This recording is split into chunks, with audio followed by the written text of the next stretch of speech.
the least we can say about it. We're going to recognize the cheerleading coach for cheerleading recognition first. That's Miss Davis.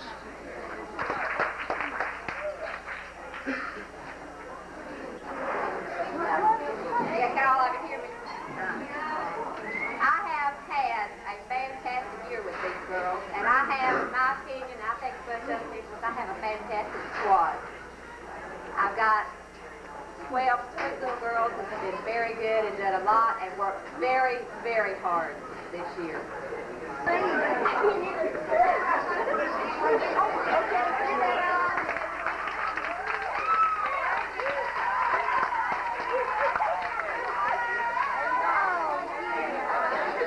Okay, guys, I tell you, when you're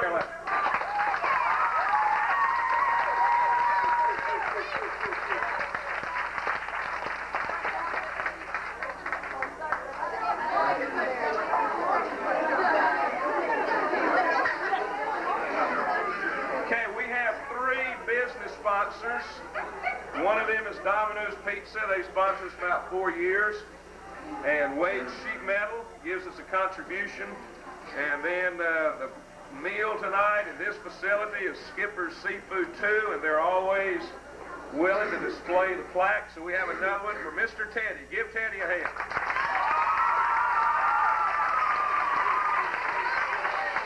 And that to the wall there.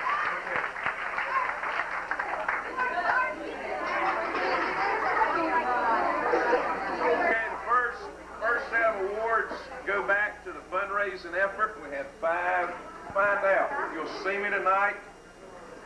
I'll try before everybody leaves. Let me know if you made straight A's. These are guys that we found out from made straight A's, and that was our measurement, our standard for academic achievement. All during the season, we stressed grades and family and living for God. Even all 3 of those ahead of football, because a guy can't ever be a football player beyond high school if he doesn't have the grades. You'll never go to college. Plus, you'll never play in high school if you don't have certain grades. So these 7 made straight A's. And if you made straight A's and didn't tell me, then let me know before the night's over. We'll announce you, and then I'll get you one of these plaques. Okay, from the 4th grade, or 9-year-old, Justin Winters was a straight A player.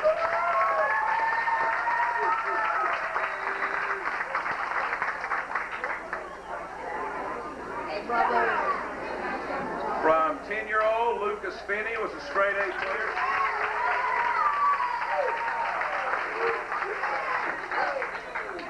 And then in that excellent class of 6th graders, 11-year-olds, David Sheffield was a straight A player.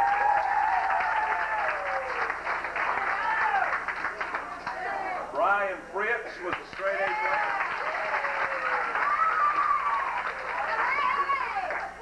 Shane Sebastian was a straight A player.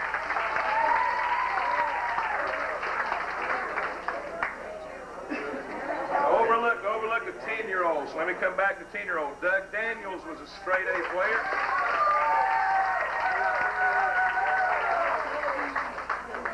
Their last 6th grader, Eric Hawkins, was a straight A player.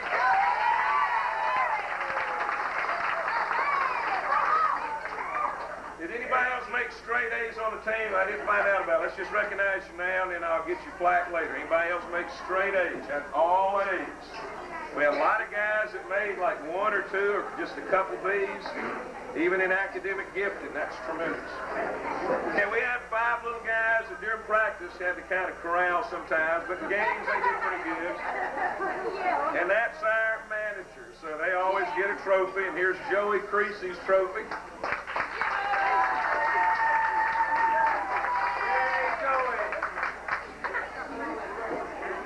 And Danny Kinley gets a trophy.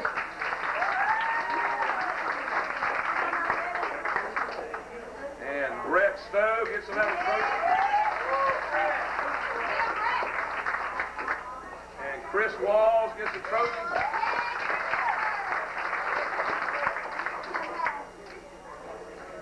And Adam Thomas gets a trophy. Now you trade your jersey back after, and then I'll give you a trophy, okay? Adam hadn't turned his jersey in yet. Okay, Coach Faircloth has a special group to recognize, and then him and Coach Winters we'll give out the trophies to our first-year players or 9-year-old players.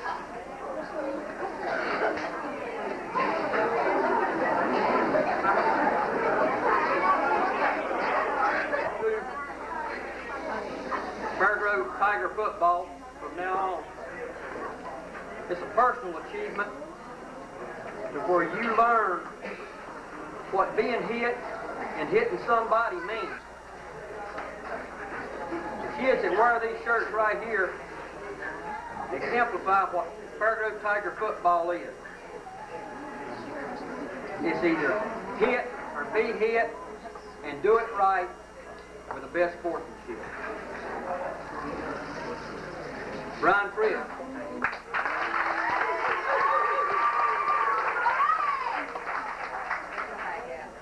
Lucas Finney.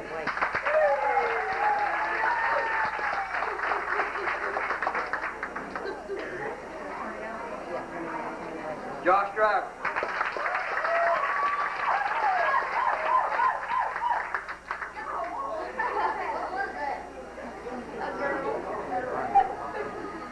Eric Hopper.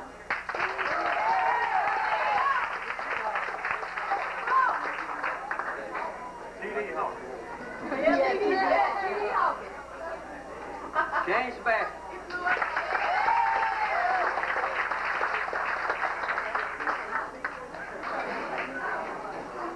Chris Nichols.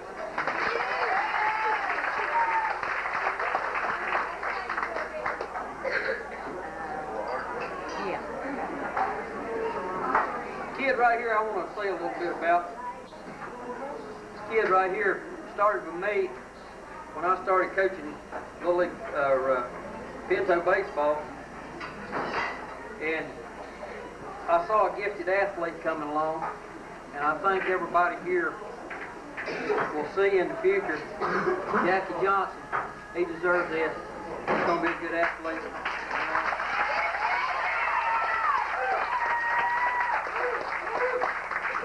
Vance Hanner.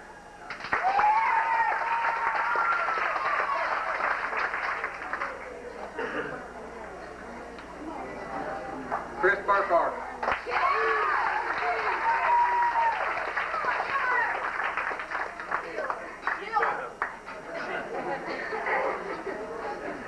Chad Toker.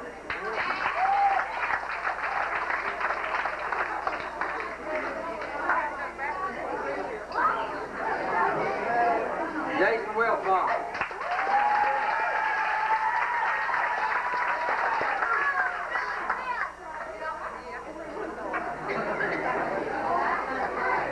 Jason. If there's ever been a crazy kid, there's one crazy kid on our team. He puts on a helmet and goes crazy. Absolutely crazy. You can't talk to him, he gets in a different orbit. He's just wild. Come here, Tyler.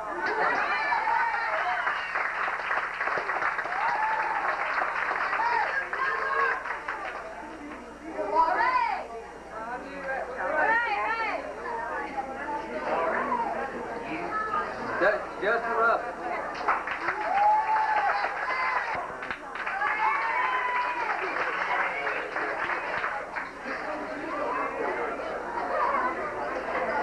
Jason Davenport.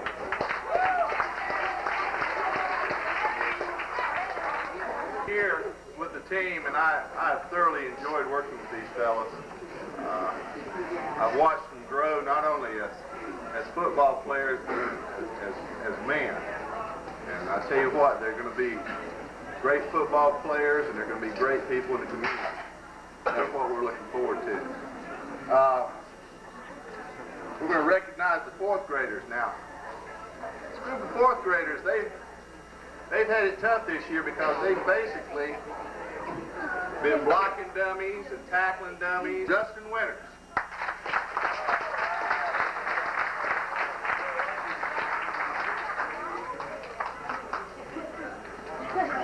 Ashley Grubb.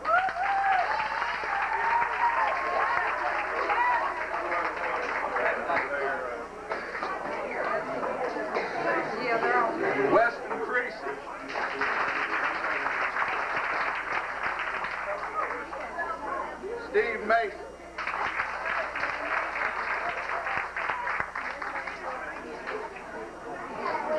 Kim High.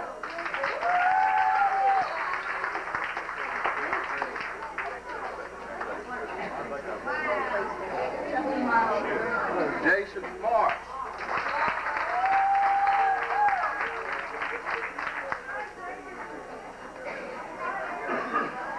Jonathan Thomas.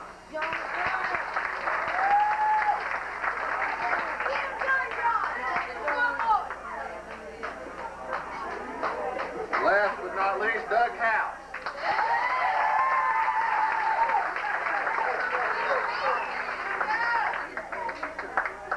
Let's give him a big hand.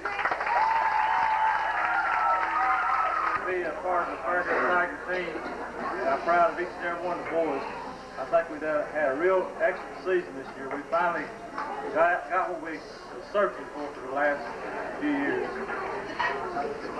First year player, Michael Garrett.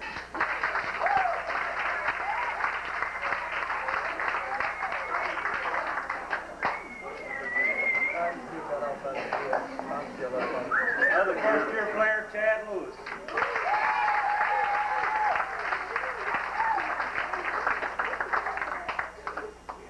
Jason Davenport.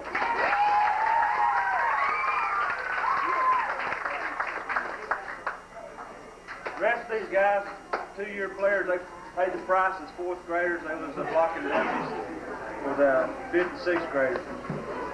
Justin Russell.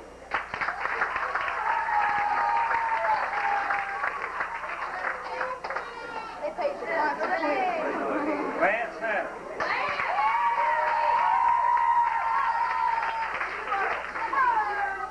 Shane Stillwell. Doug Daniels.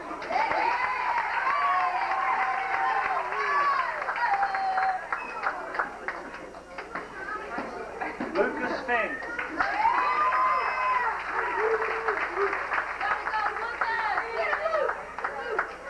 Josh Driver.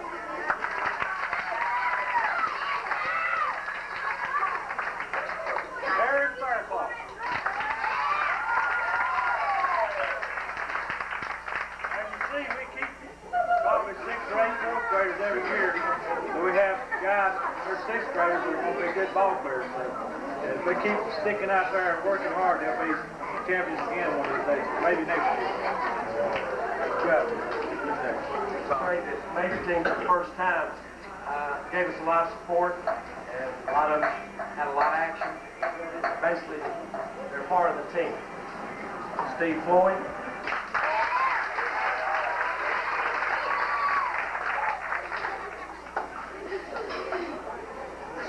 And we thank Texas for giving up this kid. He came up here and did a heck of a job on both offense and defensive line.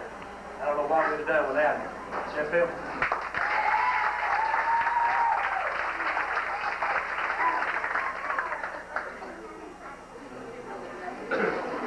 Here's a little man that came this year ready to play. He missed it last year, but he had the guts to come back and try it again. And he was our second center and did a fine job for us. Justin Galloway.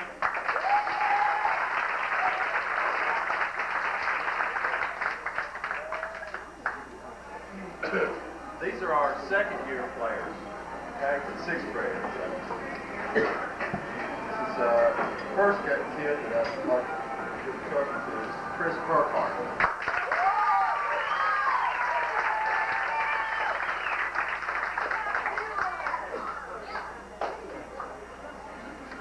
Another kid that's helped out a great deal is Ryan Prince.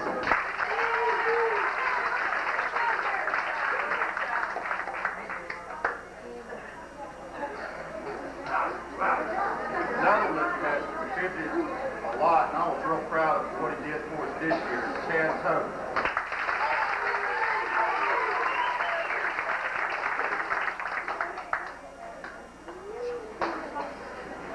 Another one, Shane Sebastian.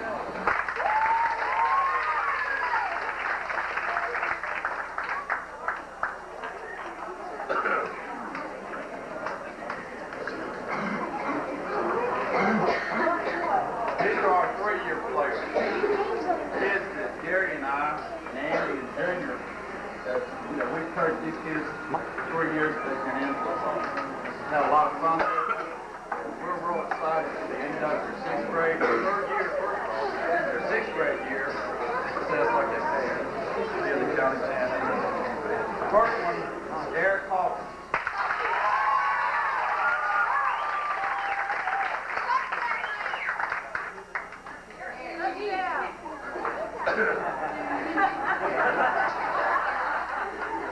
I know John Thomas can talk louder because you've all heard him on the field.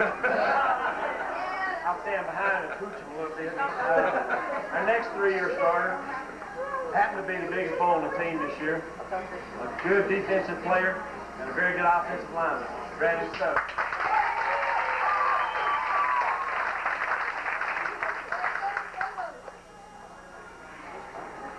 You guys probably never heard of this little kid. I mean, he's real quiet and real timid. Really didn't like to hit too hard. But this kid is Tyler Monroe.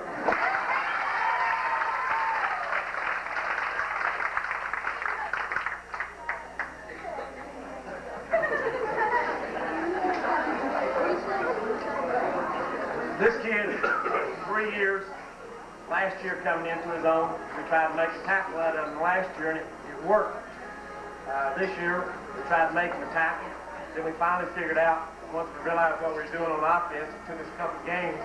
But we moved this boy to fullback, and he did a heck of a job. You saw him busting through the lines. Chris Nichols.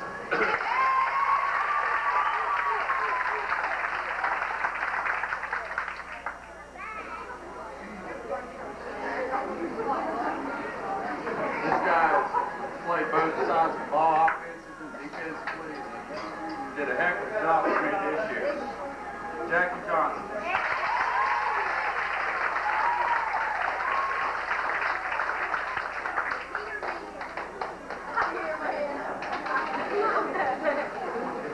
If y'all all remember the first game, that was the first game that Andy and I tried to call plays. We didn't really have the right people in the right position. And through the sacrifice of this young man, I'm real proud of him. He went from guard last year to quarterback, back to guard, where we needed him, where he performed outstandingly to really contribute to this county championship.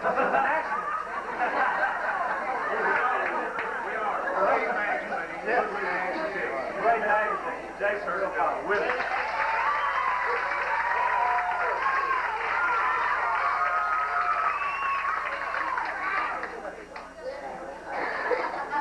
Another 3-year player that's helped us out quite a bit, especially in special teams. He's been a big contributor. Philip Love.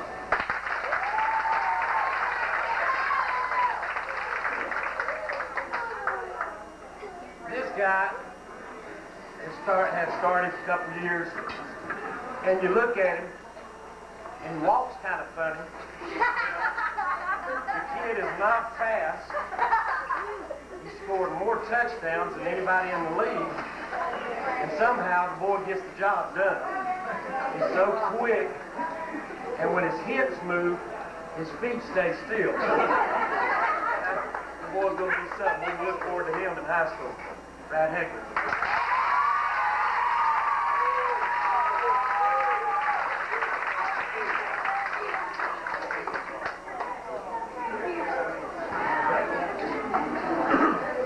The other week I was sick as a dog home for a couple of days with a sore throat. I got a phone call one day, woke me up, and it was from one of the guys in our recreational office. I won't call his name.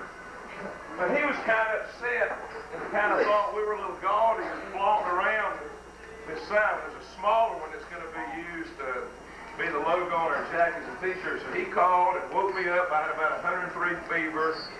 And he said, Andy, I know you do a great job with your program and probably do better than any program in the county or maybe anywhere in the state. He said, don't you think that sign's just a little too showy? And I started to tell him, where to put the telephone, but I didn't do that. Glory! I didn't lose my spirituality. But I tell you,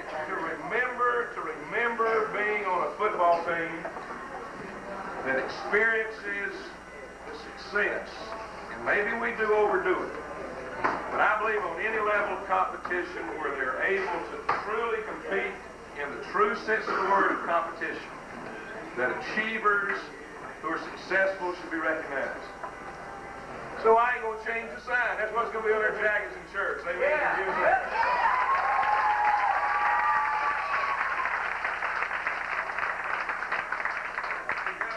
Undefeated, untied, and unscored on, and not to be out there every game with just that motive or incentive, which we didn't. We're just playing so well that the other team in 8 games could not cross the goal line.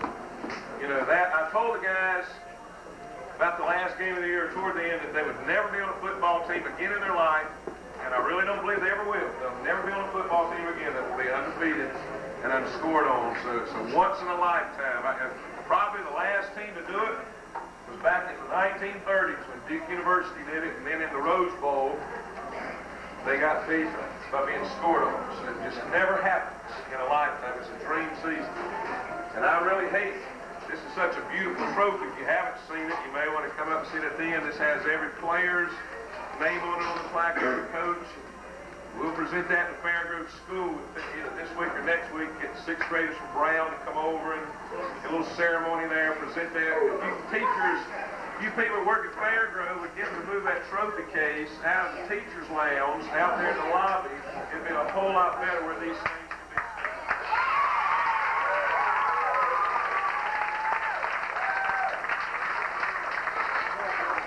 be nothing. That's the season they're living in. When you guys grow up and live in this community, we hope that you will settle down, work in this community, and have a family. When you go to Fairgrove School, you show that son or daughter you played on that football team because your name will be on that plaque. That'll be there for as long as that school's there. Because I've really been tempted to take it home. I think it looked great on my mantle on the fireplace. I had the privilege of coaching him when he was at East Davison. He was an outstanding player there as well as an outstanding young man, Monty Winters.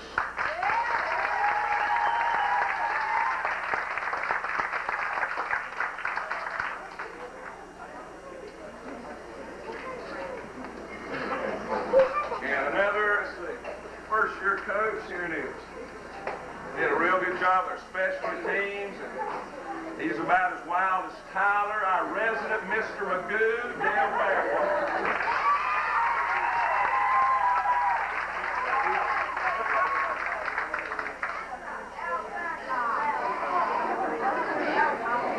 Okay, these 3 guys, well, actually Coach Snow for a little longer. He helped back about the first or second year we coached. But these 3 guys have been with me 3 years. And if I ever leave, or if they ever leave, I'll probably leave. These are just outstanding men. And Coach Snow works with our line and our backs, our music band at our church, an outstanding man, one of my dear friends in the Lord, Coach Junior Snow.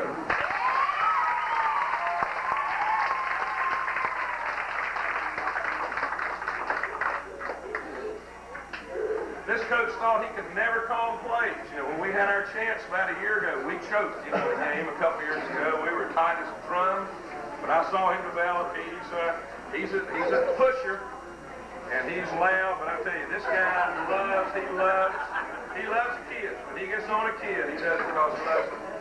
And this guy's a special friend of mine. It's Gary Goen.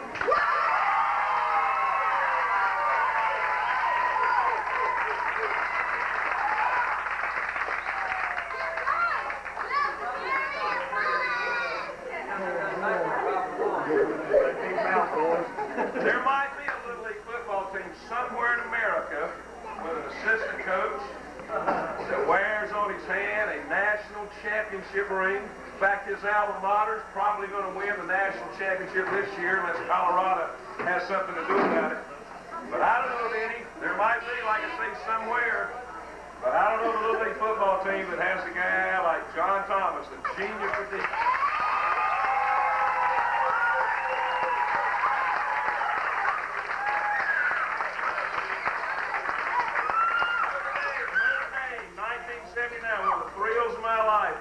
That was your went to the Cotton Bowl, wasn't it? One national champion. I was sitting there at home in my living room, and there, his first year. goals he gave me, but I remember seeing him come out of the tunnel there in Dallas in that stadium. And he came right up to the door, and the camera was on him for some reason for about 10, 15, or 20 seconds. And I told my wife, I said, look at there. There's a guy just last year playing basketball for me, outstanding, coming ready from out of the field, Notre Dame University. Outstanding. Outstanding coach, outstanding.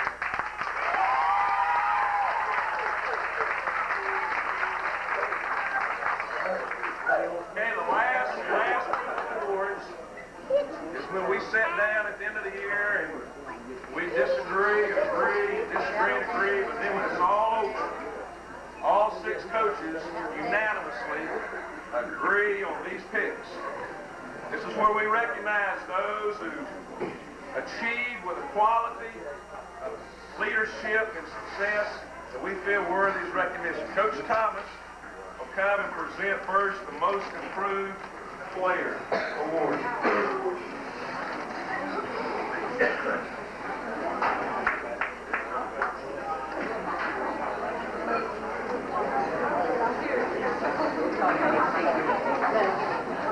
Guys, I tell you, I know what it feels like when we come in second place. We did that last year. It hurts. Up at East Davidson, one game kicked us out of making the playoffs, going all the way. That hurt. This year, we made it all the way. Nobody scored on us. We were untied. We beat everybody else that came on the field. And that's the way I like to win. Good job, guys. Most improved. This kid started 3 years ago, as many of you did. And when you look at him, you didn't really know what you had. Just like you do with a lot of 4th graders. You look at him and you think, well, maybe he can play here, or maybe he can play there. And train them and teach them how to block, how to tackle, how to pursue to the ball. But you never really know until you start putting them out in prime, and then you find your home. It may take a year. It may take 2. By the time they get in the 6th grade, you have found a home for them. This kid did a fantastic job. I was very proud of him. Proud to be associated with the team and what he's done for us. This kid, to look at him, probably wouldn't think that he could tackle very hard. But I can tell you, I can show you some film where he slapped 6 of people's heads off. This person, Chris Nicholson.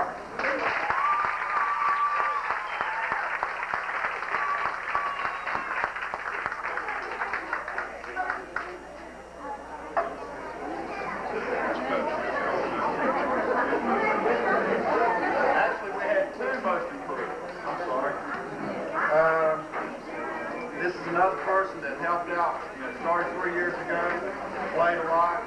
This year we used him both on offense and defense. And from a cornerback standpoint, he's one of the best I've ever seen.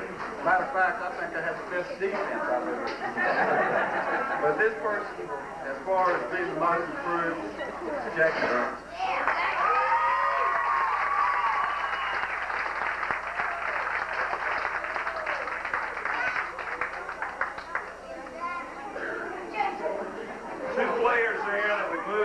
Positions that they had at the start of the year, and I thought Jackie Johnson was one of the finest Little League quarterbacks I've ever seen technique-wise.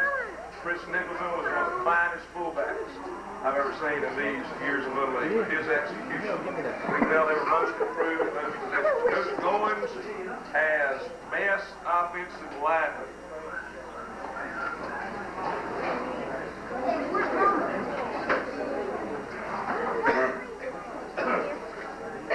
I told Andy if we weren't going to give away 34 trophies, that this is the hardest year that we've ever had trying to single out any one particular player.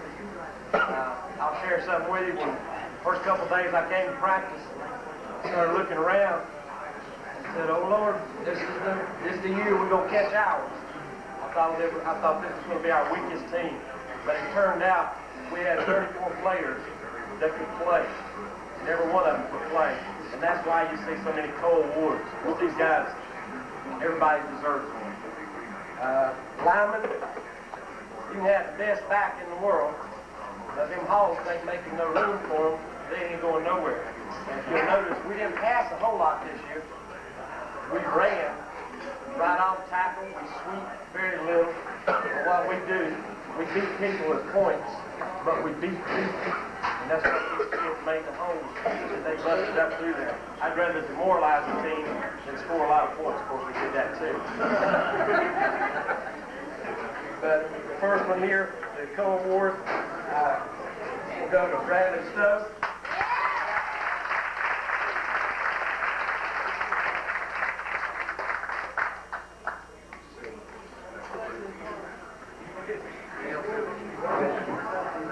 And here's the would-be quarterback that it took real smart coaching to figure out this kid needs to be back on the line. Jason Wilfong.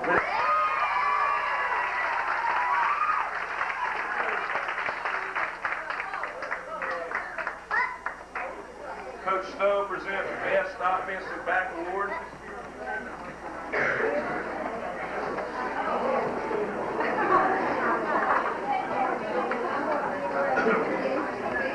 Best offensive back. You don't have to go very hard to see who that was.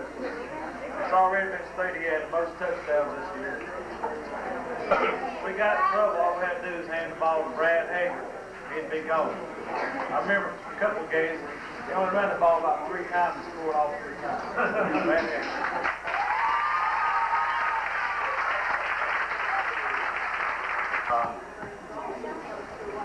You don't get much glory on the defensive line. You don't get much glory on the offensive line either. But this first kid, he's been with us 3 years. He got to experience something that I never experienced as a defensive lineman. That was scoring touchdowns. There's nothing like it.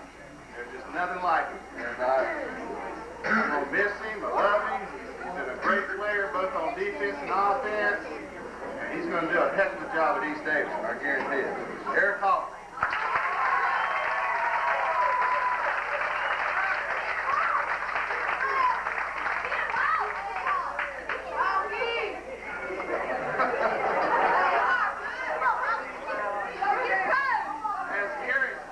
As Gary was saying, it's very difficult to choose these awards because as far as I was concerned, the whole defense should have won an award. Outstanding line, backs, linebackers, just overall great defense. So to go unscored on, undefeated. This young man played at my position, defensive tackle. In fact, he played on the same side I played on. But he demonstrated some courage and he was sticking in there every game. He never complained. Anytime I had to chastise him or correct him, he was always, yes, sir, I'll do better. He always put out on the field, and I'm really proud of him. David Sheffield.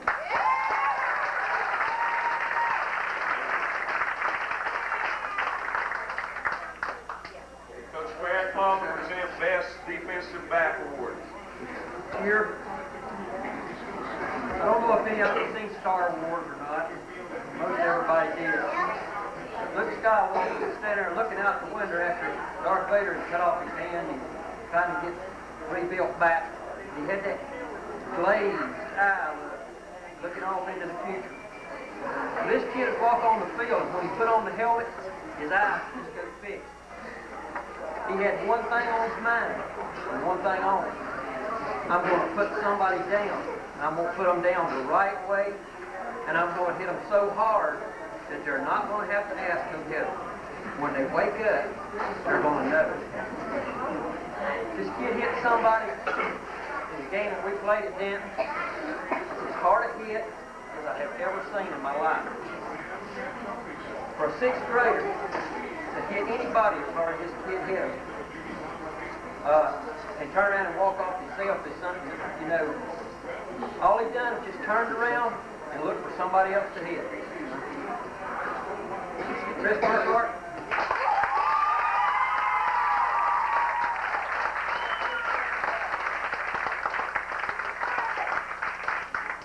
Now, if all the coaches come up, just kind of stand with me for these last 2 awards. like to present as a staff is a player that we have chosen as most valuable player. Again, I just want to reiterate what Dan said. To be able to go 8-0, to have the kind of season we had, undefeated, unscored on, so many contributors. You know, just could have gave all the offensive linemen offensive line awards and really not cheated anybody. Same thing on the back, same thing on the defensive side of the ball.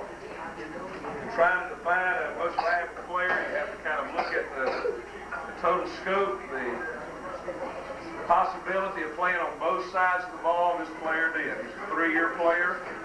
As a 4th grader, when we saw him touch the ball for the first time, it seemed like it took a while to get him. I believe we even started him out on the depth chart. A lot of times with 4th grade, he was so unsure, you just have to balance out linemen and backs to get there. I believe we started this guy out as a lineman back on the depth chart. When we first saw him touch the football, we knew we'd found the back. This year, from a defensive position, he probably led the team in getting to a person in the backfield for a loss. On offense, did you how many touchdowns did you score? Coach Snow, by the way, has a season book for you that you get tonight. He may have scored more than he in a 6th grade year.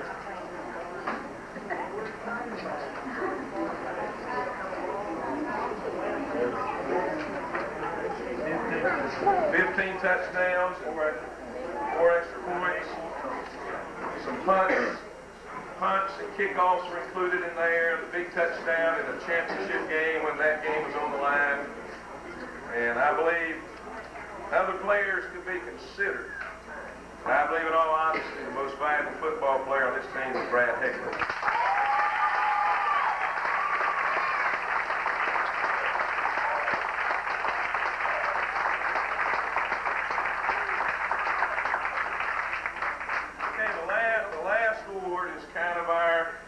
Our special one, we call it simply but very significantly the Tiger Award. It goes to a player and to a person who, through and by his play, personifies through his person what we think Tiger football is all about. It's a player who is successful. It's a player who knows what achievement is. It's a player who has character. It's a player who has intensity. It's a player who has leadership. That's what we look for in the Tiger Award. This player is a 3-year player. As a 4th grader, got to play quite a bit, pretty much on the defensive side of the ball. Last year was exclusively a defensive player. This year was an excellent running back, excellent defensive player. And I believe, personality-wise, he's Mr. Personality on our team. And I believe one day he might be a preacher. I don't know, but he is like that. But I want to present the Tiger to Tyler Monroe.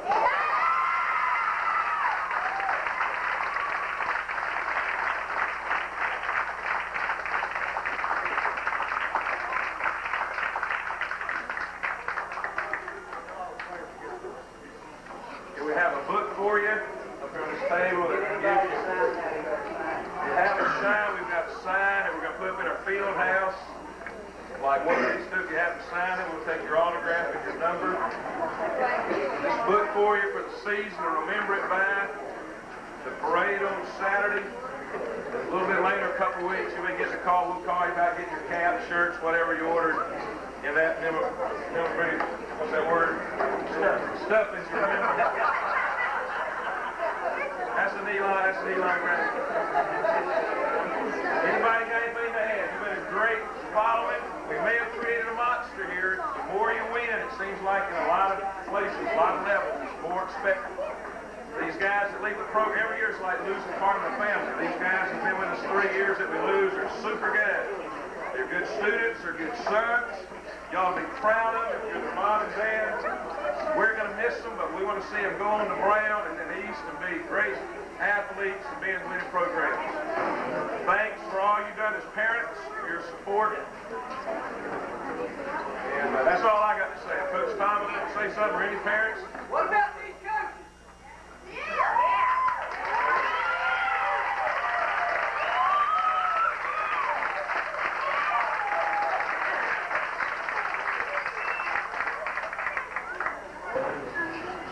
Lord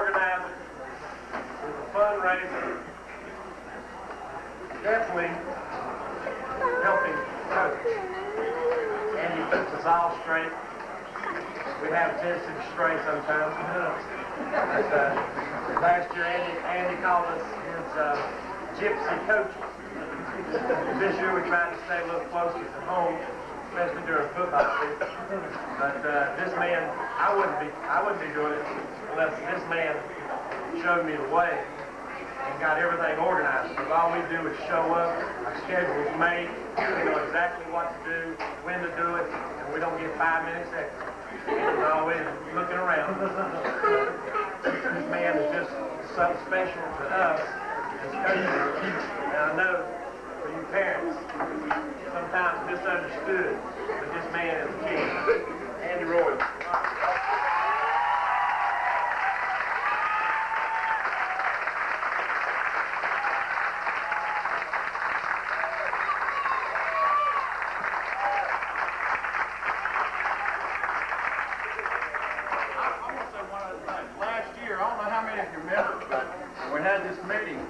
Banquet last year.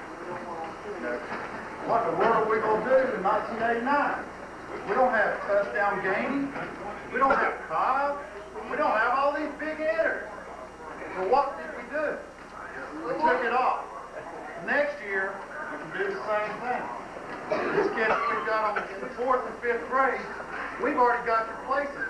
On the depth chart, it's already made out. Y'all are ready. We just got to get some more 4th graders, a few of the other 6th graders back down. We're going to have another. We're going to create the same type year we had this year, again next year. You can't ever say, it can't be done. It can't be done. It will be done.